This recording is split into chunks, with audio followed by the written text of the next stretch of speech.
And that's how you take a 3-0 lead in the series. Sixers beat the Wizards 132 to 103. It was an absolute dominant game. Joel Embiid had a playoff career high. They were hitting threes all over the place. Danny Green and Seth Curry were just draining them. Ben Simmons had a decent game. Tobias Harris had 20 points. It was all around a great game. Let's just get in the stat line real quick. All right. Tobias Harris, 32 minutes, 13 boards. It's not what you usually see from Harris. 5 assists and 20 points. So he had a great game. Danny Green, 26 minutes, 4 boards, 2 assists, 15 points. I'm going to talk about him in the rundown about his threes, but he had no second half production. Joel Embiid, 28 minutes, 8 boards, 2 assists, 36 points, which is his playoff career high. Ben Simmons played 30 minutes, 5 boards, 9 assists, 14 points. Seth Curry, 27 minutes, 0 boards, 6 assists, 15 points. He was draining threes as well. George Hill, 18 minutes, 2 boards, 2 assists, 5 points. Matisse Thybulle, 18 minutes, 2 boards, no assists, 5 points. Dwight Howard, 16 minutes, 9 boards, 2 assists, 5 points. Tyrese Maxey played 11 minutes. He got a board, 2 assists, and 5 points. 4 points. Shake Milton, 10 minutes, 0 boards, 0 assists, and 4 points. Furkan played 9 minutes. He got a board, he got an assist, and he got 3 points along with that. Mike Scott played 6 minutes. He got a board and 6 points. Isaiah Joe played 4 minutes, no stats. Paul Reed, 4 minutes, 5 boards, and 0 assists, 0 points. So, all around a great game by the Sixers team. The only one I really wanted more of is Danny Green. And I know it comes as a shock, he had 5 threes in the first half. But that's going to bring us into our next step of the rundown. He had 5 threes in the first half. He ended off with 8 or 15 points. That means he didn't score in the second half. You need more out of him in the second half and on. Danny Green, usually he scores in the first inning, or not the first inning, the first quarter, or later on in the first half, but he never seems to get it going in the second half. And it's not because he's not playing. He's playing 26 minutes. He played as many minutes as Seth Curry and almost as many minutes as Joel Embiid. And Joel Embiid's racking up 36 points. And I know Danny Green got 4 boards and 2 assists, but that's not a lot if you're not getting any second half production. So I was happy that he was able to get those threes in the first half, but he's got to keep it going in the second half, because you need second half production out of your starters. If he was a bench player, okay, but he's not a bench player. He's our starter. So you got to get more production out of him. Now I want to talk about Joel Embiid and his amazing playoff performance, playoff career high.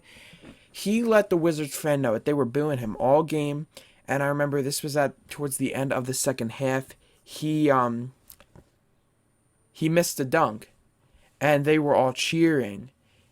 And so he was like, all right, I'm gonna come back. I'm gonna come. The next drive up, he pump fakes, he drives to the net and slams it down, and he goes over to the sideline and tells the Wizards fans to keep booing, because that's his fuel. Full crowds are going to be amazing the rest of this playoffs, because it's helping players like Joel Embiid, because he fuels off of the crowd. Same with players. Ben Simmons always gets hyped up. Dwight Howard's pretty good with the fans. And I'm just excited to see how Joel Embiid reacts to full crowds at Wells Fargo Center. Once they return on June 2nd, I believe, is when we get full crowds at Wells Fargo Center again. And that's going to be a packed game. I think it's going to be the first game of the second round. Yeah, it's going to be the first game of the second round, most likely. And again, going back to Joel Embiid, he played 28 minutes. He had 8 boards, 2 assists, 36 points. He was draining a lot of threes. He had 3 steals as well, which is also a playoff career high. And it looked like he was just playing all around. They tried double teaming him, that didn't work. And then they tried one single covering him. That didn't work either. He just did so good. and I'm glad we got to see this from him, especially on the road, which you don't see a lot of great players do amazing on the road. He's one of these players that can do great on both sides. Now, I want to talk about the starters again. The starters got much more rest again because we were blowing the Wizards out in the fourth quarter. So the highest minute a person played was Tobias Harris, 32 minutes out of the 48 minutes played in the game. That's not a lot. So this is good. If you're winning and blowing out the Wizards, who are a good eighth seed team, I'm not saying they're a good team like compared to the Nets or Bucks or Sixers, but they're a good eighth seed. So if you're blowing them out, this is what you want in going into the next round, because next round we're going to get the Hawks or the Knicks, or if the Celtics can make a magical comeback, which I don't think is happening at all, we're going to get the Nets or the Knicks or the Hawks. And the Hawks are up 2-1 in the series now. They got another game tonight, which is going to be fun to watch. And we just got to see, we got to try to sweep the Wizards or make a gentleman sweep in 5 games and then get on to that series. Full crowds are going to be at the Wells Fargo Center, and it's going to be a great game 1 in round 2 of the NBA playoffs. It's going to be exciting to watch, especially these Sixers. You know they have a chance to make it to the finals this year. Now let's go to the game 4 preview. We're on the road again in Washington, Capital One Arena. This game is Memorial Day tomorrow at 7 p.m. You can watch it on NBC Sports Philadelphia or TNT. We win this game, we move on to the next round.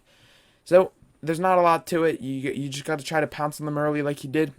Keep the lead.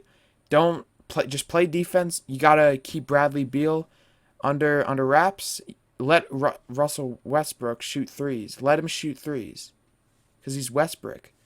Like he's not your ideal 3-point shooter. So if you can contain Bradley Beal and have Russell Westbrook be the main offensive power, that's what you want. You want him to be the main offensive power, not Bradley Beal.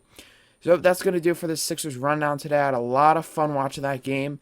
And the Phillies play in 1 hour, actually. It's 12:02 p.m. Eastern Time. And I'm going to get the Sixers rundown up hopefully soon. And I'll see you guys in the Phillies rundown later today. Peace out.